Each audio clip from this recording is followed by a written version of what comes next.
Welcome back, everybody, to Scions of the Southland. My name is Akshay and joining me from the beautiful city of Atlanta, Georgia, are Jake Grant and Carter Templeton. How are y'all doing today?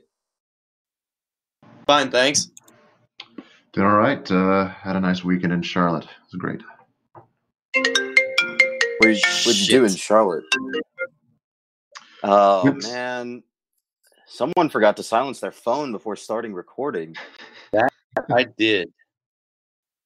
I was in Charlotte This is visiting. A professional outfit. I was in Charlotte visiting the U.S. National Whitewater Center. It's a lovely, kind of like water adventure park. It's where a lot of Olympians do training for like hiking and a lot of So there's stuff like that. There's a bunch of hiking trails, ropes courses, zip lining. It's a fun time. Highly recommend it. Nice. Mr. Grant, how did you spend your weekend? Let's see. Today I did a swim club exec meeting and a picnic and intramural. Very collegiate weekend. Yesterday it's kind of nice, a leisurely day without college football, I guess, going on. I watched the Cal game, but for the most part, got ahead on some work and some administrative stuff that I need to get done. So no complaints. Yeah, sounds about right. I watched too much college football yesterday without our game. I think I went noon to midnight. It's a lot of stuff on. Lots of weird games on, especially late. And we'll talk about it a little later. But Pac-12 After Dark waits for no man. It leaves no prisoners. Oh, Pac-12 at noon was something else too. It was a weird day on the West Coast. But before we get to all of that, some housekeeping items. You can follow the blog at FTRS Blog on Twitter. That's where you can find our podcast episodes as well. Other than that, you can find us on Anchor, Apple Podcasts, Spotify, Overcast, whatever podcast app that you use. Like we said, this was the actual bye week for Georgia Tech, and the first one of the season. So we're going to do things a little different today. But first, Mr. Grant, do you have your non-rev update ready for us? Yes, I do. I am ready to go. You got any music this time? Do we want to try it? Or why not? Hey, man. Whatever you're feeling. Let's rip. Everything's better than the music. All right, we'll try it. You know, if it cuts out or if it's really bad, I'll just pause it and Grant will ramble on. All right, ready to go? Yeah, let's go. 3, 2, 1, go.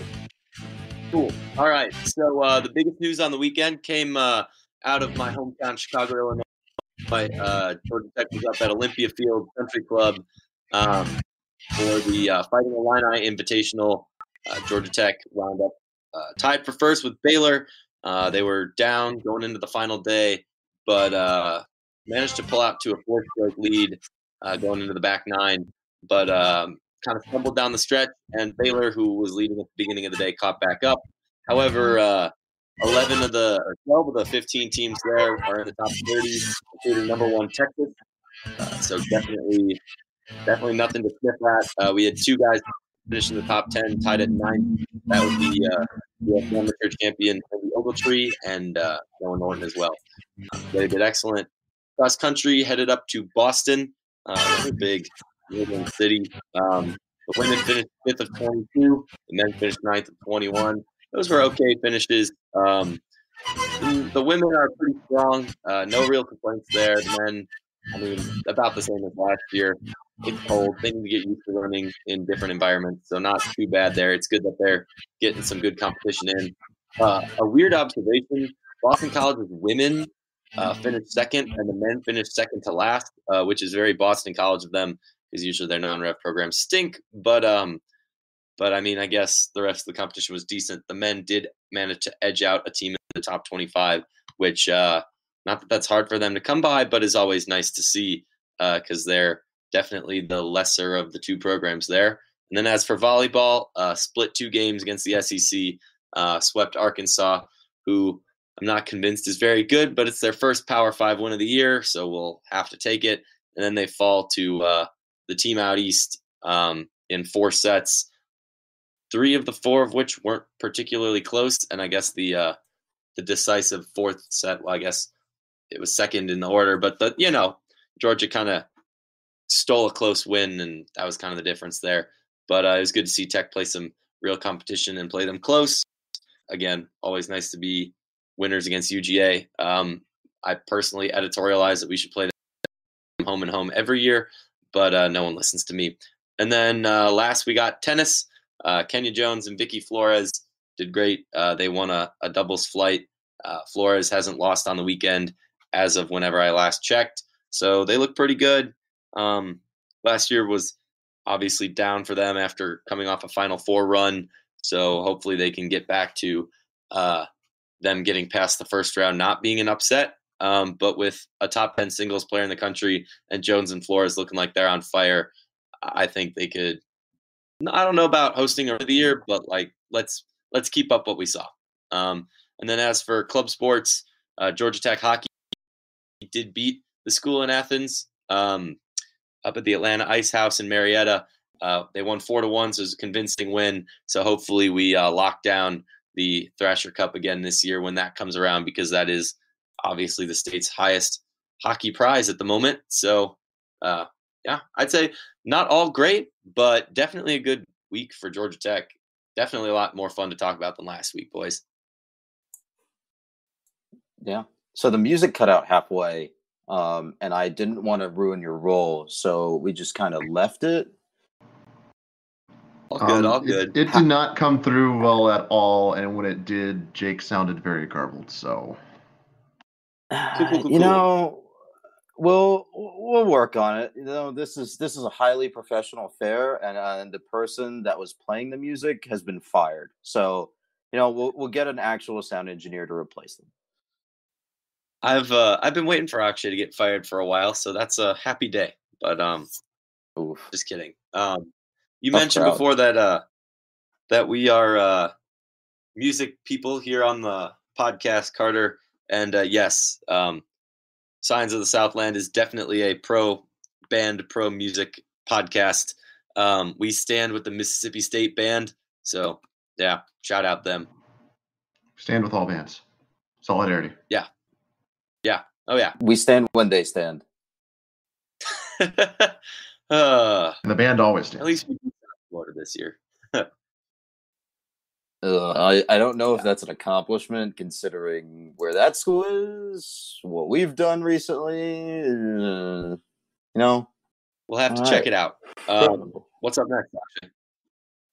All right. So, in lieu of a game to talk about from last week, or I guess yesterday, since we're recording this on Sunday, let's talk about what happened during week 4, like we're some sort of national podcast or radio show, because again, we're a clearly professional outlet here on Signs of the Southland. All right, so Mr. Grant, do you want to start us off? Sure. As one of the least professional of our unprofessional opinions, I'd like to talk about the Pac-12, which is crazy. We live in a world where Cal is a top 15 team. Some of which said couldn't be done, but between UCLA, USC, Cal, it was definitely a weekend for them over in the Sunshine, or not the Sunshine State. Wow, that was embarrassing. Oof. Yeah, I should stop talking. Someone else say something.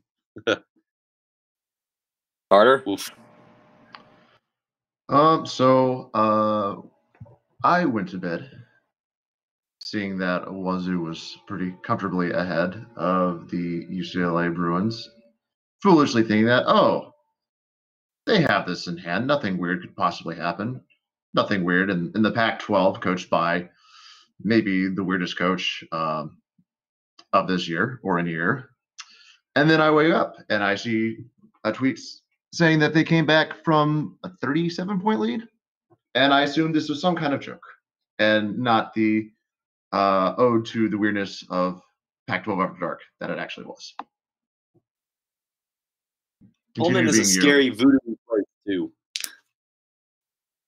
I think the most important part of that game is that Wazoo quarterback Anthony Gordon, one, broke Gardner Minshew's standing record of 7 touchdown passes in a single game, put up 9 touchdowns, and still lost. It would have taken 10 touchdowns to win that game. 10 passing touchdowns by the same man to win that game, and he lost. Isn't that what Wazoo did the last time they set that touchdown pass record? I want to say they lost on a missed. They had a missed field goal that would have won them the game, but they didn't, and they Mike lost. Leach. So yes, an extremely Wazoo way to lose a football game. Very much so. Mm-hmm. To get out touchdowned. Yeah, no, the game before that, it might have been 2016 or 2015 when Jared Goff was still at Cal. Cal and Wazoo put up, I think it was like 55 points each. I think it was ended up like 59 to 55. And 59 it might have been Luke Falk. Yeah, it was Luke Falk that threw 6 or 7 TD passes and put up like 500 yards of total offense by himself. And again, still lost.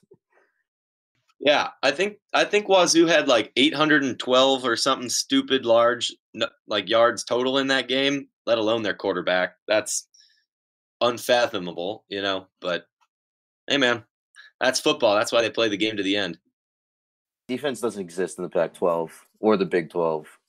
Or really a lot of places this season. You know where they did have it? Athens. Oh, ooh, that was. We're gonna talk about that now. We're just gonna get into that one. Yeah, we're gonna get that one out of the way. Carter, what are your thoughts on Notre Dame Athens?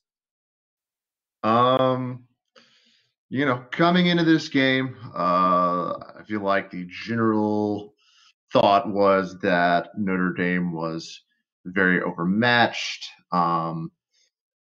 Georgia was going to handle them pretty easily. This was just going to be another bump of the road for the Bulldogs.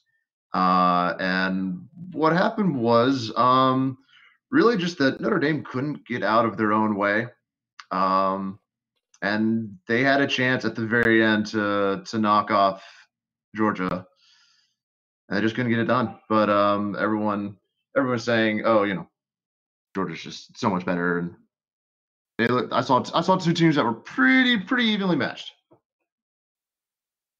Yeah, I agree with that. I personally did not watch this game. I chose to watch Oklahoma, Texas instead, so I don't feel educated enough to comment. Mr. Grant, what were your thoughts, your takeaways from yesterday's match?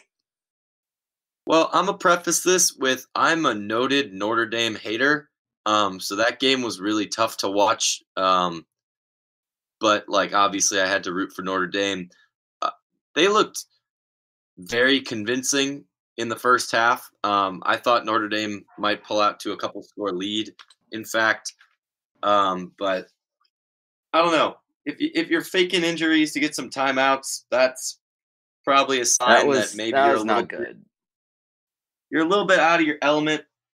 This is Brian Kelly we're talking about after all, so I don't want to besmirch a good man, but I don't know. I think that as much as I don't like UGA, and not to say they deserve to win or anything like that, but at this point, the slightly better team won. But if you play that game 5 times, Notre Dame wins at least 2 of those. And also props to them for recovering on my favorite play in all of college football, the punt for a first down. That was awesome. Punting themselves into the red zone because UGA can't. Baby. Yeah, they couldn't field it, and Notre Dame capitalized, and it seemed like that was one of the few times that they actually, as Carter said, got out of their own way. You know, like they were just bleh. But I say that couple because great moments in there. I said that because, like, just looking at the box score and remembering what I watched in the game last night, I lost count of how many times Notre Dame false started. Yeah. I think they false started like twice in 3 plays at one point in the game. So I looked it up because I couldn't remember how many penalties they got in flag for. It was 12 for 85 yards. Man, that was like watching the Falcons this morning. That's twice as many penalties for twice as many yards as Georgia was flagged for. That'll get you. Can't give up yards. Not to be that guy, but who are the refs in that game? It was an ACC crew, right? Or no, not an ACC crew. I thought it was an SEC crew. Let's find out. Someone, stall while I Google this. If you're getting doubled up, though, that's not sketchy reffing. That's you playing a sloppy game and not doing what it takes to win. Like, getting rid of the easily called things is the difference between a polished team and an unpolished team. So, I don't know. Maybe they didn't. So, they probably got flagged. So, Online Athens says that it was an ACC crew. So, the ACC suckitude also extends to its reffing, or its ref crews. We've known that for a while. Or maybe refs were just honest. I don't know, man. I mean, I had to look at so of Notre Dame's 12 penalties, 6 of them were false start penalties. You know, it's hard to claim home cooking or anything like that. Like, I don't know, man. 6 in one game is really more than any team should be committing, especially if you're the top 10 Notre Dame Fighting Irish. And you do also have to sort of give, and I hate to say this, but the atmosphere there was probably pretty menacing, and probably 3 or 4 of those are caused by just the crowd noise and not being able to get signals off. But once you get over like 3 or 4, you're probably looking at just straight up not like lack of discipline. Yeah, I think. Is it a little bit ironic we're saying lack of discipline from a team that is not the University of Georgia? But that's a different discussion. I mean, the numbers don't lie. Like, it's just the penalty numbers at this point. Like, you can't give up 12? You can't give up 83 yards for free. That will lose you a game, like you were saying, Carter. Yeah, that's just a ton of yardage to give up. All right, shall we move on? Let's see. Carter, what is the next item on our list here? Or why don't you pick a next item to talk about? Well, the next item in order is the ACC. But what if we talked about the Mountain West instead? Okay, let's vamp like PAPN for a bit. I'm here for it. Did I watch much Mountain West action this weekend? Perhaps. Perhaps not. Do I still want to talk about it? Of course. The Mountain West is secretly good. At the top, it is secretly good. Fresno's looking pretty good. I guess BYU's into the conference anymore. Who else won? I think Boise is still in that conference. Boise looked good this week. Yeah, Boise got the sweetheart deal with them. Need to stall while Googling results. Ooh, San Jose State beat Arkansas late last night. Yes. Yes, at some point I saw a tweet from the Arkansas football account. It just said halftime, and it just had like the image that said halftime. It didn't show a score. It just said halftime. They were losing 24-7 at half. For context, San Jose State is arguably the worst team in FBS. They have gone 1-11 each of the last 2 years. So yeah, not great. Not great. 2-1, baby. They got that win over Arkansas and mighty Northern Colorado. It's a quality win. Ooh. If you ask the SEC, that's a quality win. So you're telling me nobody's good this year? It's a very. Is anyone ever good? Alabama's good. Clemson's good. That's it. No one else is good. And Ohio State. I will put Ohio State and Oklahoma on that list. They gave up 5 whole points this week, though. 5. Was that scoregami? Did we ever get that confirmed? 76-5 is scoregami. Has to be. Anything with a 5 has a high chance of being scoregami. Google powers. I'm gonna say I don't know if John Boyce tracks scoregami for college, or whoever does it. I don't think John Boyce actually tracks it. In the NFL, it would be scoregami because his list does not go further than 73 total or 73 points.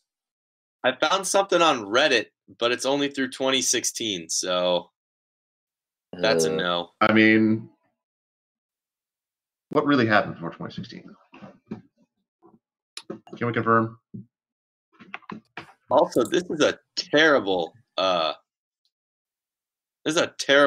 Google sheet, but I can tell it is scoregami. Yes, as of 2016, it is scoregami. All right, I'll take it. Yeah, I'll take it. What else? I guess we vamped about the Mountain West for a bit. Also, I shout out to Stephen Godfrey for encouraging me to use the word vamp. I still don't know what it means, but I'm gonna keep using it anyway. Did he personally reach out to you to tell you to use it? He did not, but he used it. He's been using it on PAPN the last couple of weeks, and I'm gonna take that as a personal request to use it. Sure. He's used their language. Do I what? I was joking about because Godfrey's old, but he's using language we don't understand. They do vamp that requires some more Googling. Let's find out. As I request someone to vamp for me while I Google this. Oh, I can vamp about John Boyce being on campus on Friday, but not accepting my offer to go to Chick-fil-A. I was very disappointed, very offended, clearly. Yeah. John, if you're listening, I'll buy you lunch sometime. Okay, so I pulled up the definition. I have 2 definitions for the verb. 1, attach a new upper to a boot or shoe. And 2, repeat a short, simple passage of music. Maybe I should have looked at Urban Dictionary. I'm not going to do that. That's going to lead to a bad time. That's probably a good call. All right. Mr. Grant, what's next on our little list here? Well, I guess it's kind of the start of fall, but Summertime Lovin' is a full song now. That's pretty cool. It's Summertime Lover. Oh. Summertime Lovin' is a different song, I'm pretty sure. Is that one from Greece? Real song? Summer Lovin' is from Greece. That's what I was thinking of. Yeah. All right, so if you're not familiar, AT&T has bombarded us with the song, with a short snippet of a song called Summertime Lover from a non-moving boy band that is just okay. Let's see if I can get this to play here. Summertime lover, you know I hold you tight. I got you by my side. Fast forwarding a little bit. Show you my heart and I'll tell you all my secrets. One chance out, make everything perfect. Give you the world. Okay, I think that's enough of that. It's good. I'm not gonna lie, it's good. It's not the worst thing I ever heard. Yeah, but how big is that list, Jake? I've heard some pretty bad songs in my day. Woof. Getting flashbacks to elementary school and the boy band revolution of the late 90s. I'm not dating myself. You are. See, that's before Jake and I's time. But I will say that I did listen to a good bit of NSYNC and Backstreet Boys when I was a child, and this very much so does remind me of that. And for that, I'm grateful. I mean, I'm a sucker for the power chord, or like the dun not the like the vampy chorus part. No. But or the vampy verse part, not really. But the chorus is solid. Are you using the word that we just found out the definition of to support your argument here? In its correct musical setting, yes. Time is a flat circle. Words are a flat circle, apparently, for Mr. Grant. I mean, words are flat when you put them on paper, so that makes sense. All right, yeah. I think we've wrung all the juice out of that particular orange of Summertime Lover. Does that mean we have to talk about the ACC now? Yeah, we got what? Let's see, 5 minutes here. We can talk about the ACC in 5 minutes. I am excited to watch Virginia fall backwards into 5 conference wins and a spot in the ACC championship game in Charlotte. Yep. After watching them start so slowly against ODU, hold them on extra 0 points in the second half, pull out the win, I am more convinced than ever that this is what's going to happen.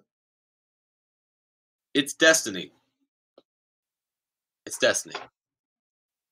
They are Thanos. They are Thanos, and they will complete the ACC Coastal Infinity Gauntlet.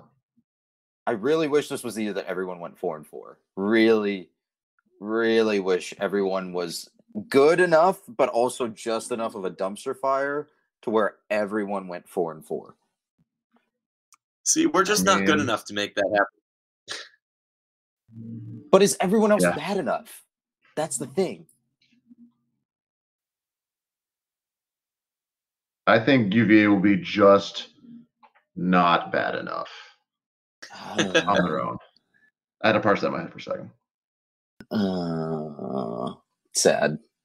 That game is in Charlottesville this year? Yeah. Maybe? Yes. Against Virginia Tech? Yeah, or Virginia. I think VT is up here. Or Atlanta. Yeah, it's an odd year. So yes, that's in Charlottesville. Yeah. Yeah. Cool. The House of Horrors that is Charlottesville. That is Scott. The Hornet's Nest that is what is it? Cavalier Field? Who Field? I don't know what Scott Stadium. I don't know what they're Scott Stadium. Yes. In Charlottesville, Virginia. They do have plenty of T's to steal. I mean, there's 2 T's in the name of the city.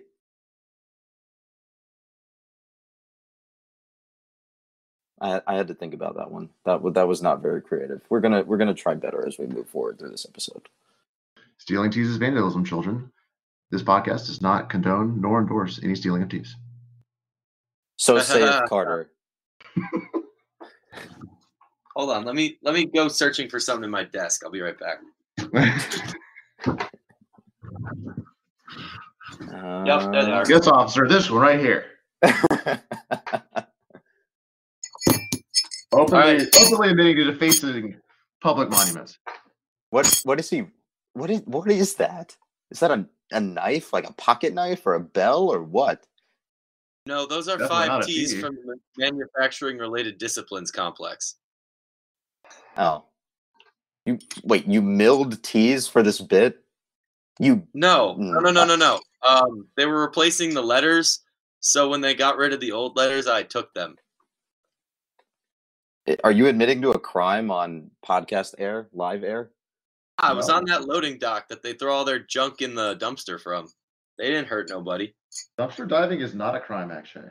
At least that I'm aware of. Is it actually not? That's surprising. I don't know. I'm not a lawyer. It wasn't really diving. It was in that scrap heap that they just let the MEs kind of like mill through for fun kind of thing. I'm in a weird major. Don't ask me to explain. I mean, it is the #1 major at Georgia Tech. I feel like you will be asked to explain. Yes. No? I thought that was you boys. It's still ME. Huh. Go us. Pretty sure it's still ME. I'm not an expert. I'm not an administrator. I would be surprised. Wait for business to take over everything. That's what I'm saying. Oh, let them build their 2 buildings, and then it'll work itself out. Yeah, Carter, did you hear about Mega Sheller? Oh yes, I have heard about it. The ladies firm is buying for that project, so we will see. Ah, interesting. Very interesting. I mean, I guess we're getting very off topic from our usual college football fare, but but to see that block that PTS currently sits on have like actual useful buildings on it would be super, super nice. See, we may not be the only Georgia Tech football podcast. I know we're not the only college sports podcast, but nobody out there is talking about random Georgia Tech nonsense quite like we are. So, Sheller Tower, I'm here for the chatter about it, you know? We need to come up with a nickname for it. Be the first one, spread that nickname around. Take credit for it later. Ooh.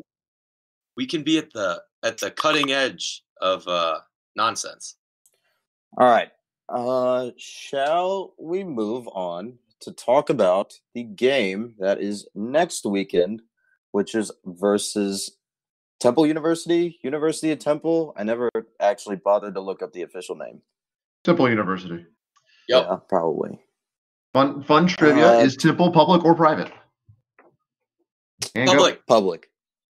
That is correct. It started out private, but converted to public in, I actually don't have this up,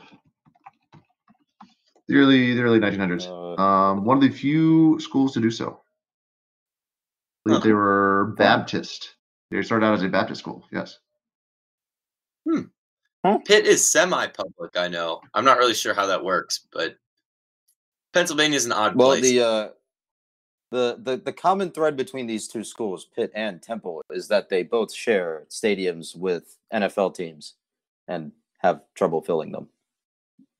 He says, waving away at the 85% capacity utilization at Bobby Dodd Stadium.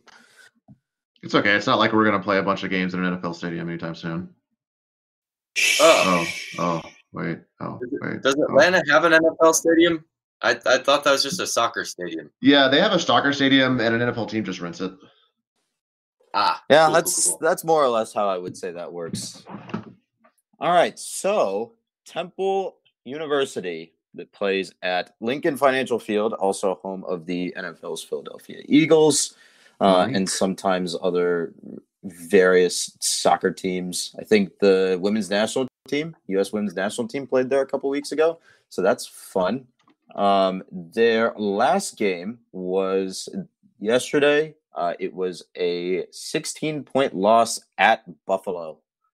Does anyone know Buffalo's record offhand? Because I don't have it written down. I looked it up. It's the Buffalo Bulls are 2-2. Their other win of the season was the season opener against Robert Morris. Basketball school. Okay.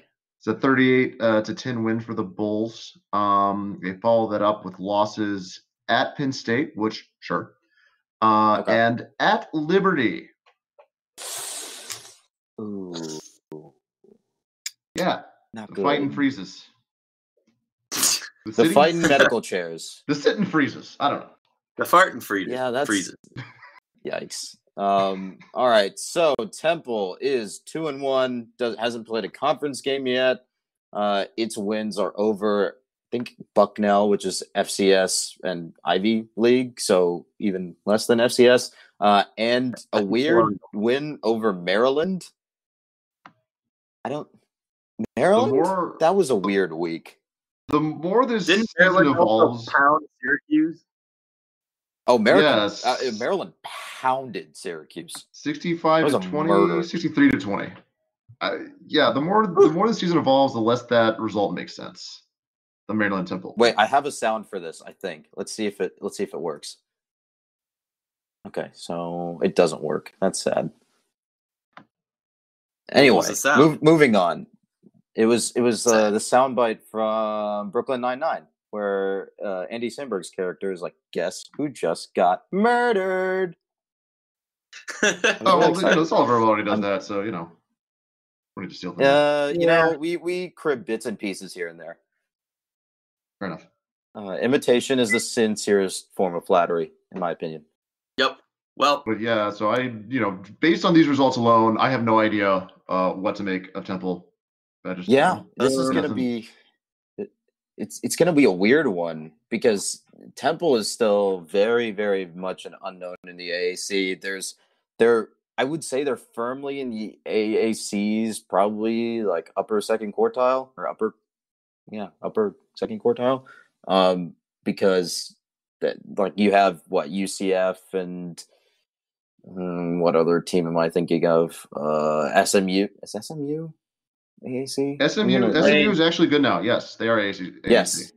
Tulane. An undefeated SMU and Tulane that are probably the top 3 teams, I would say, in the AAC. And then you have Temple, you have others. So it's hard to say how good they are. But thanks to Bill Conley, we do have some numbers. Mr. Grant, would you like to review Temple's SP plus numbers?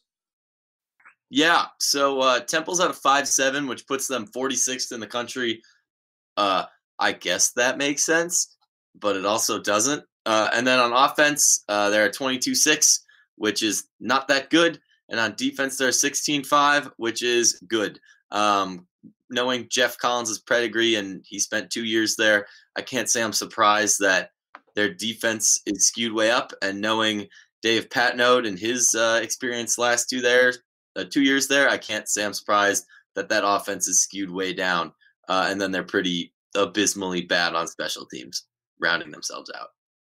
Mr. Templeton, how does Georgia Tech match up in SP plus? Not well against the Owls. Georgia Tech's overall SP plus rating is a negative 7.1, and I've learned that negatives are generally not good things. That puts them at 95th in FBS. Their offensive rating is 20.3, good enough for 108th. So that could be worse. Defense rating is 110.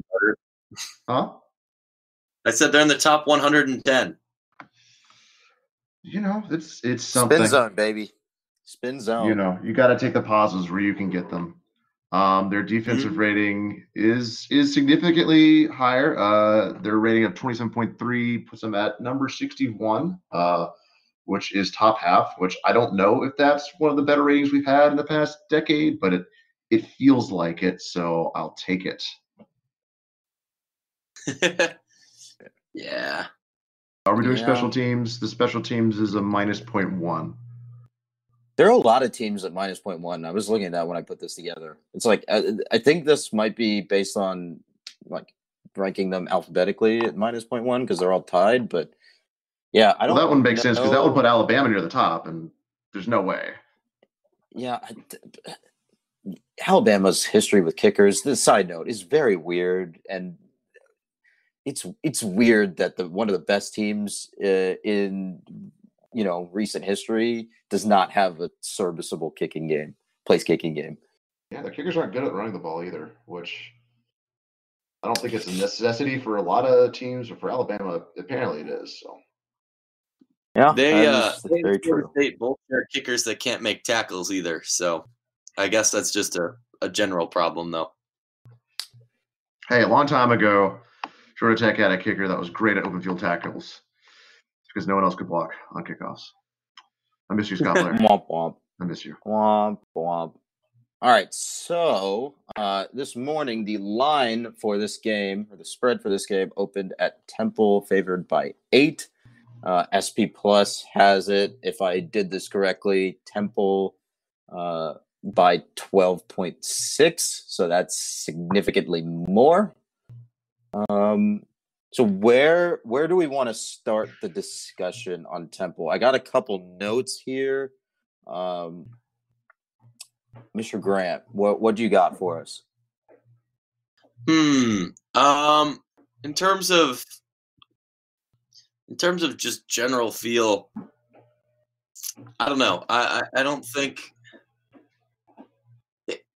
when two bad offenses play, right, they're going to get stopped. It's going to be an ugly game, and I don't trust our defense to terrible offense as much as I think that their great defense is going to stop our terrible offense, if that makes sense. I think it does. I was going to say, judging by the follows. silence, I don't think it makes a ton of sense, but it's going to be a defensive battle, and I think they're just better at that. So, yeah. I have a couple of notes here about their performance last week. They were really good defending the pass, but they could not stop the run to save their lives.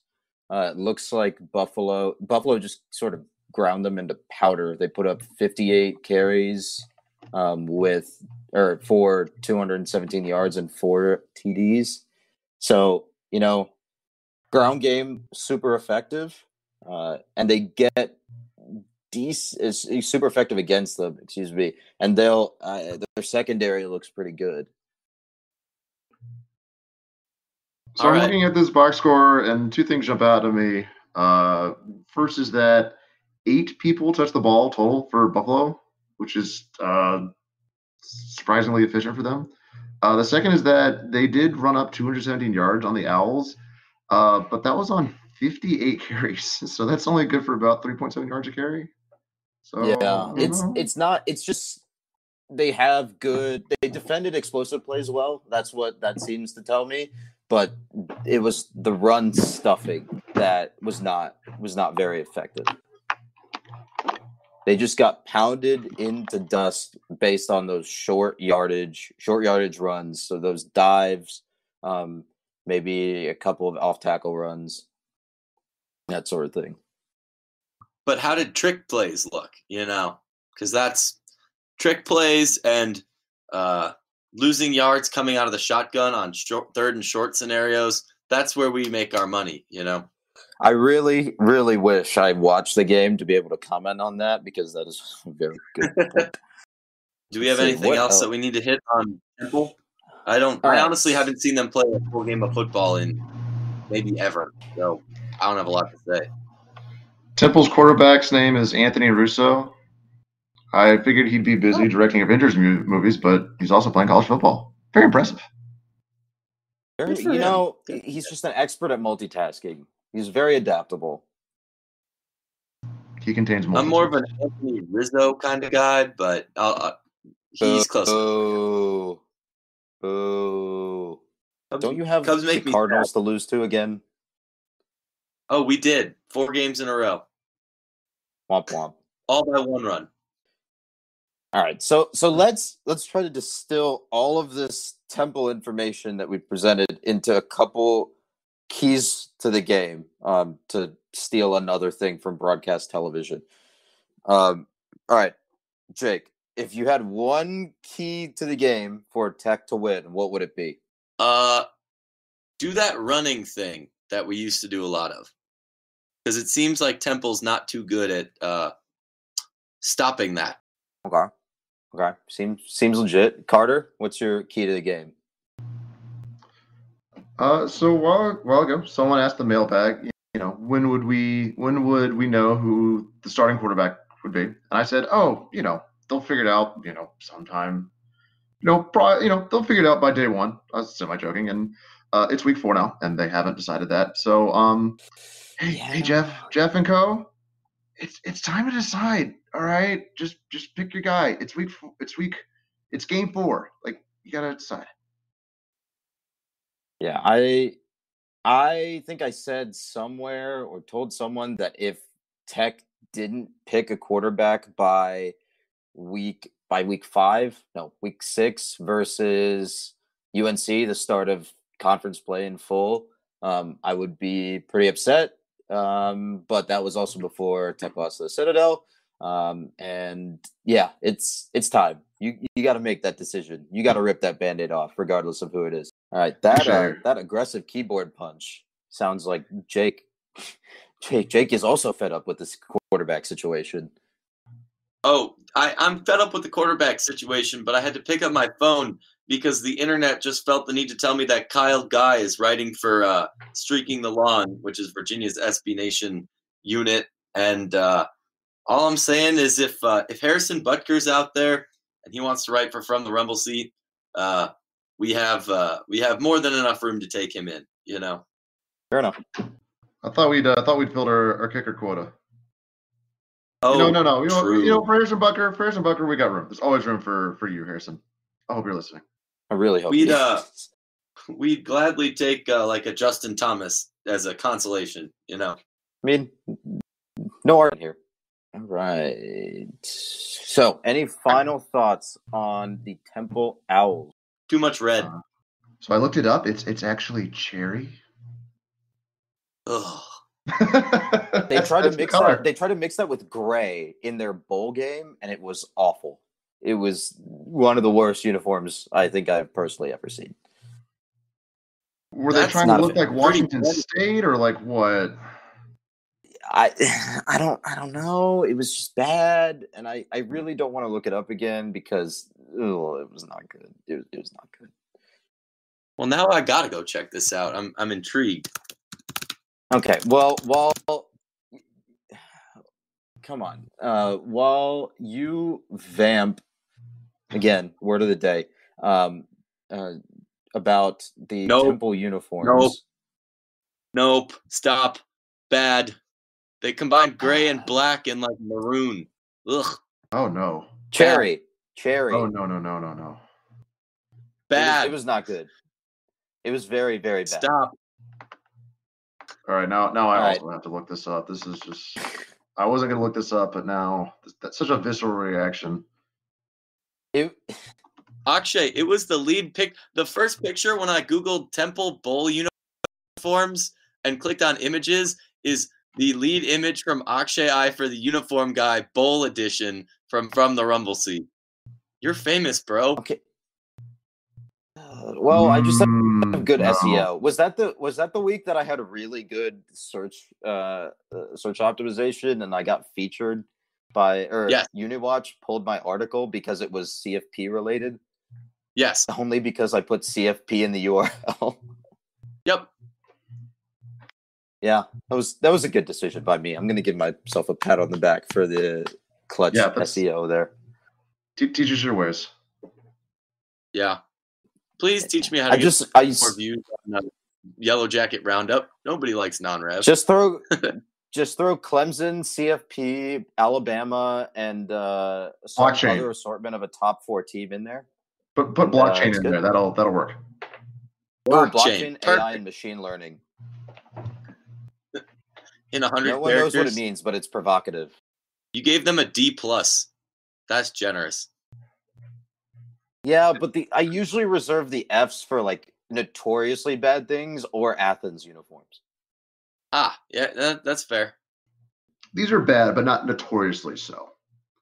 Like the Yankees or the Notre Dame / Yankees uniforms were notoriously bad.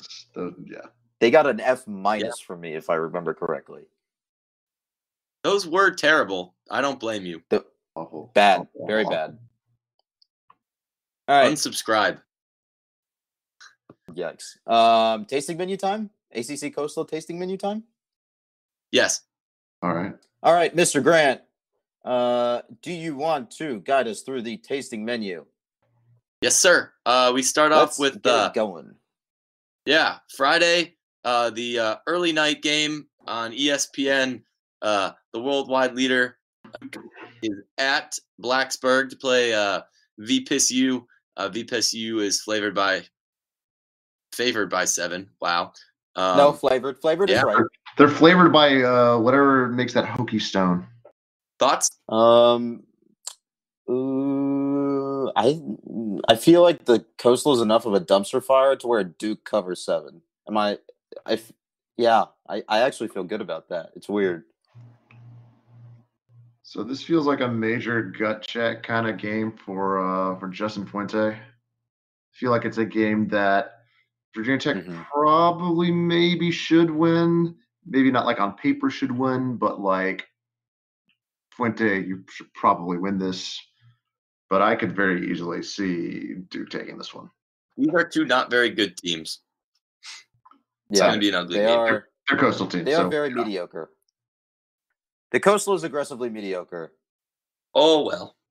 All right. And then Saturday, moving on. All the games are at noon 30. Yay. Love noon 30 football. I see 2 games. I see 1 game at noon 30. Am I missing something?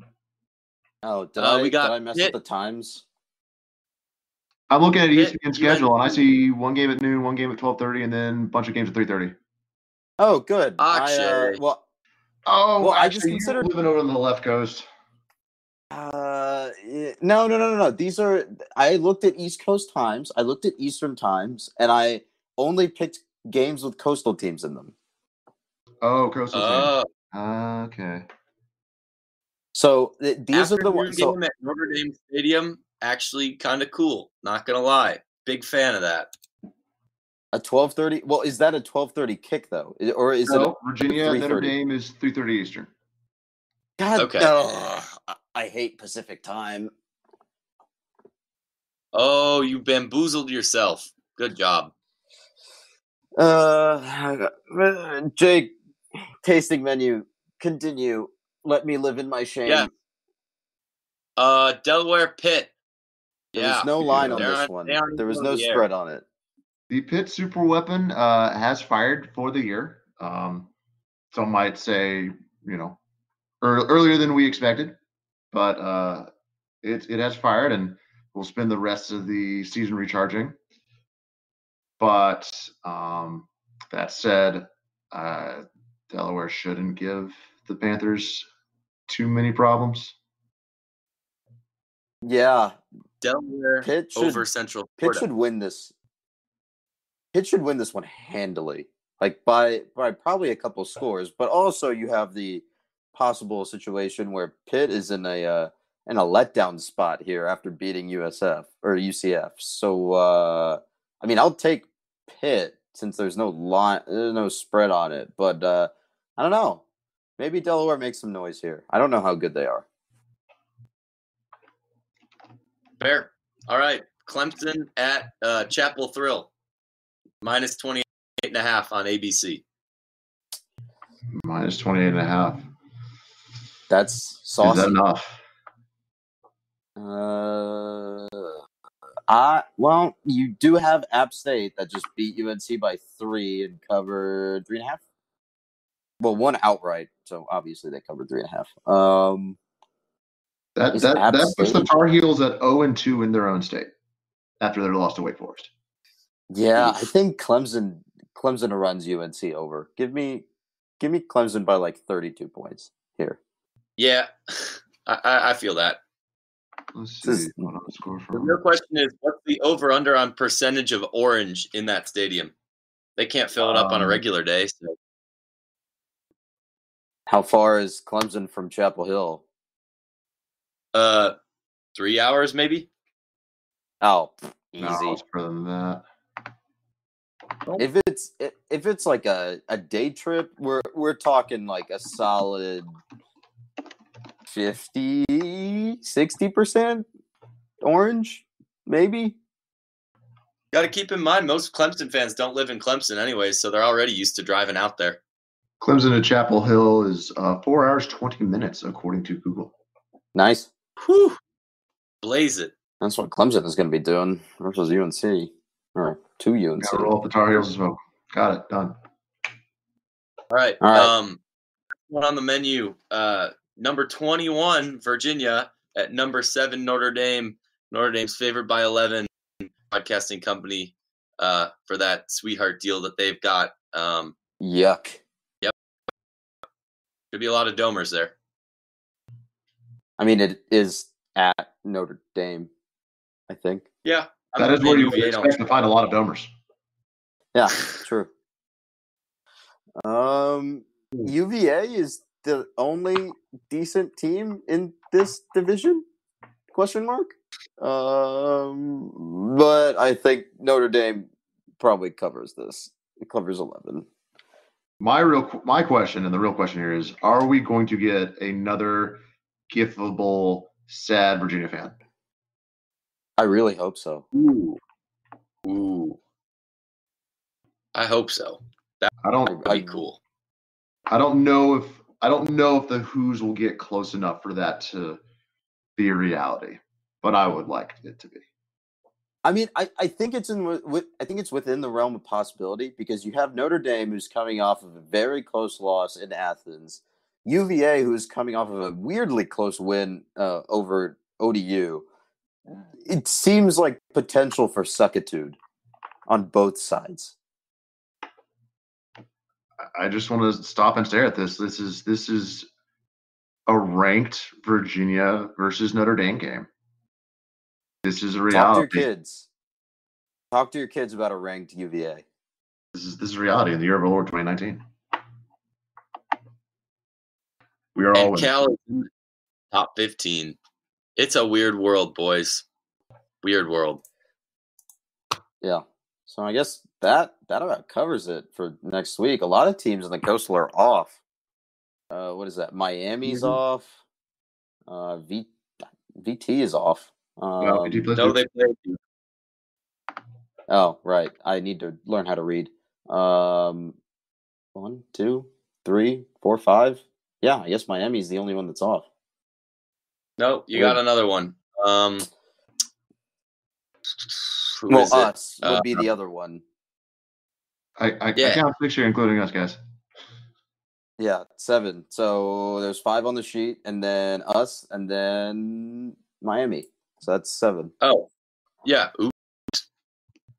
All right, neither of us can do math, and none of us can pick games. Mr. Grant, Big Paul's calls of the week.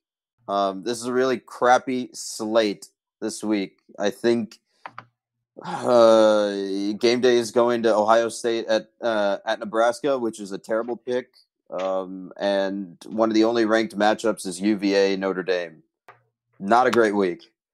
Mr. Grant, Nebraska's going to get blown out. Yes, absolutely blown out. But my pick is Arizona State visiting Cal Memorial Stadium.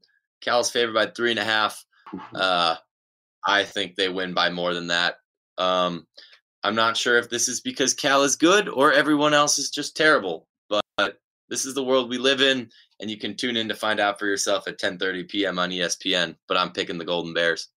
And that's Eastern time, to be clear. That's Eastern time. He wrote that time in himself. Yep. Carter, what you got?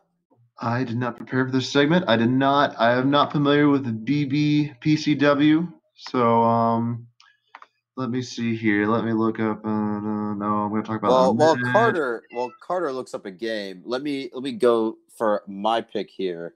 Number 24, Kansas State, newly minted number 24, Kansas State, I believe, at T. Boone Pickens Stadium in Oklahoma to face Oklahoma State. Oklahoma State, coming off of a loss at Texas, is favored by 7.5. Oklahoma State has no defense to speak of. It's really weird to watch. That Texas-Oklahoma State game got very pointy, very fast. Give me Kansas State to cover 7.5.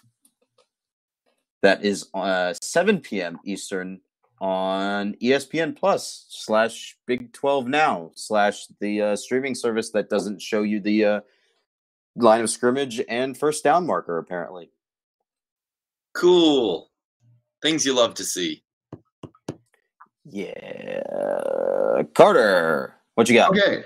So I really thought about just throwing out Houston UNT, but I thought that was a little too esoteric. So mine is USC at Washington. It'll be the midday game. That'll be the midday game on Fox. The big noon kickoff? No, this is the afternoon. This is the smaller afternoon kickoff. Womp womp. Think 3 weeks ago, this game probably would have just sailed over. No one really, we would have already written off the Trojans. But as their quarterback situation gets more dire, the Trojans just seem to get stronger. They lost JT Daniel. I wouldn't go that far. But they lost JT Daniel after week 1, and they just they won anyway against Stanford. They lost. They had to go to what's his name? Fink. Their number 3, their QB3 at Utah, and just took care of business there. So they're just getting better as they go further down the list. And I think I saw a big decommitment for the Trojans earlier today. They had a quarterback decommit and flipped to Alabama. And I wouldn't panic at this rate. You just pick someone from the crowd, have them play against Notre Dame when you get to the end of the season. USC, you'll be fine. Anyway, they play in Seattle, 3:30 on Fox. I didn't see a spread on ESPN. Some Google searching tells me early lines are at -9.5.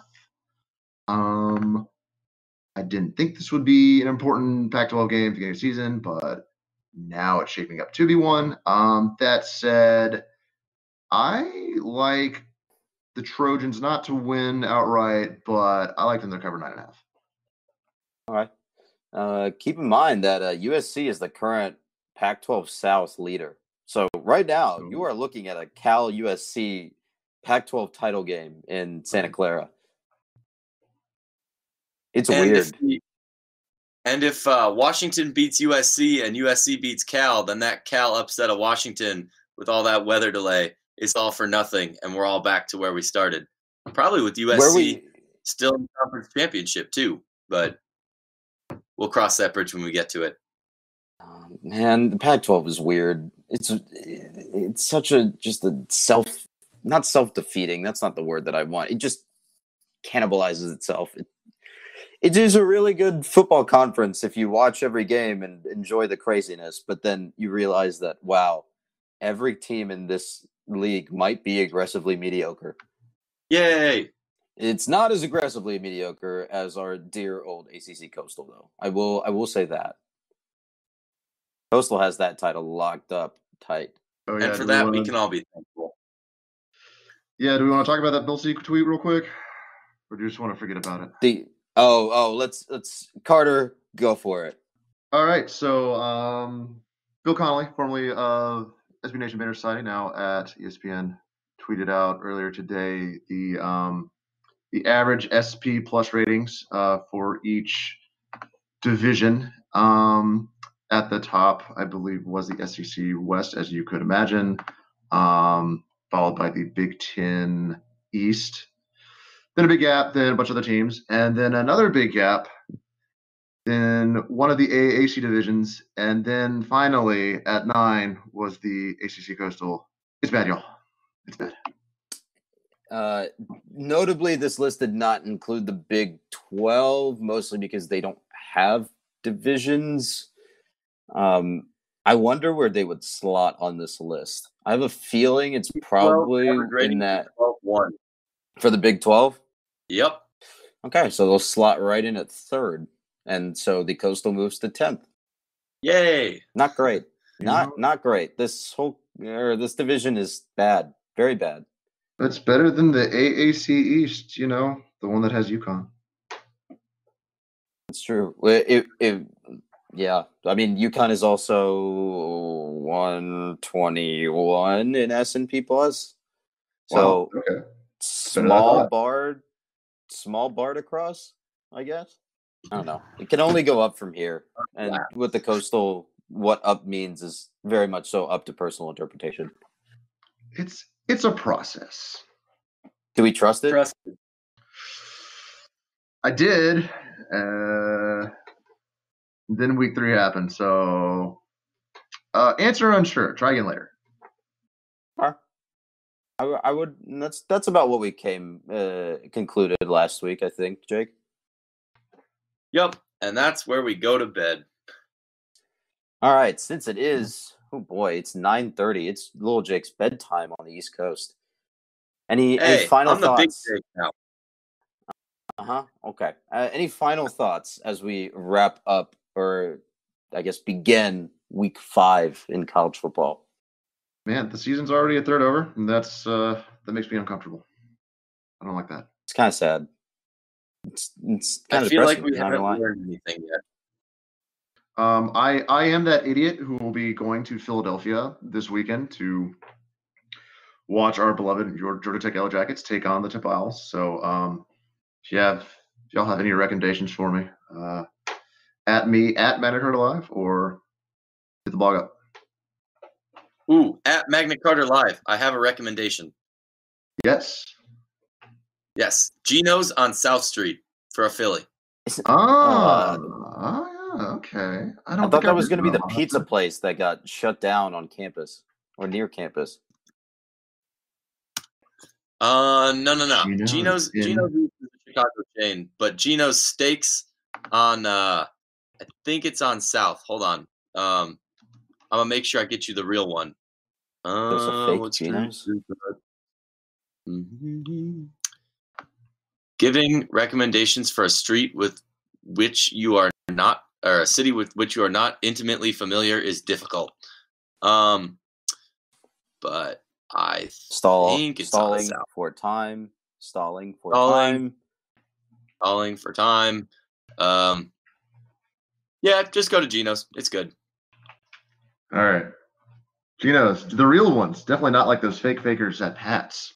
All right. So that's that about wraps it up. So yeah, everyone enjoy your week 5. We will see you next week. Have fun. That we will. See ya.